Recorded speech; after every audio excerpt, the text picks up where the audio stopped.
হ্যাঁ good morning sir. Good morning, good morning. হ্যাঁ, আপনার নাম কি বলুন তো? আমার নাম হচ্ছে হারুয়া আচ্ছা আপনার বাবার নাম কি? হাগরু। আচ্ছা, আপনাদের বাড়ির পাশে কি কোনো বাজার আছে? আছে ওখানে কি সবজি স্যার, সবজি পাওয়া যায়, শসা পাওয়া যায় নাকি? শসা পাওয়া যায়। কত করে কিলো? শসা 5 টাকা কিলো। এটা কি হয়েছে তাহলে? এটা চোটারি কি কোনো হ্যাঁ স্যার, উঠে মোর বাবা। এই যে একটা মেয়ে আসছিল না, ওর আগে যে একটা ইন্টারভিউ দিয়ে গেল, উঠে মোর বাবা। শালা ওর নাম হাগরু সরকার। হ্যাঁ, উঠে মোর বাবা। বাপ তো কিছু ব্যাপার নিয়ে আগে ওই জন্য মুইয়া বড় কিনো একসঙ্গে এরকম ইন্টারভিউ দিই। এতদিন যদি চাকরি করলে না, মুই কেটিএম টিটিএম মোবাইল টোবাইল আইফোন ধরে বেড়ানোই। বাপ বেটা পরীক্ষা মানে কি ব্যাপার? এই বয়সটা এত কাছাকাছি কি করে হলো? মানে ব্যাপারটা হচ্ছে স্যার, আমি যেটা প্রতিবেশীর কাছে সেটা শুনছি, আমার বাবাদের বিয়ে হওয়ার আগে আমি পেটে ছিলাম, তার মানে মুই তাড়াতাড়ি হয়ে গেল আর কি। ওই তাঙ্গে মুই এত বড় হয়ে গেল।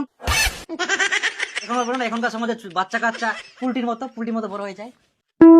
আচ্ছা, আমরা দেখছি তো আপনি খুব টানে টানে পাস করছেন। না না স্যার, আমি টাইটনে পাস করিনি স্যার। না আমি টাইটনে পাস করিনি স্যার, দুঃখ দিয়ে দিলেন। মানে স্যার কি বলবো,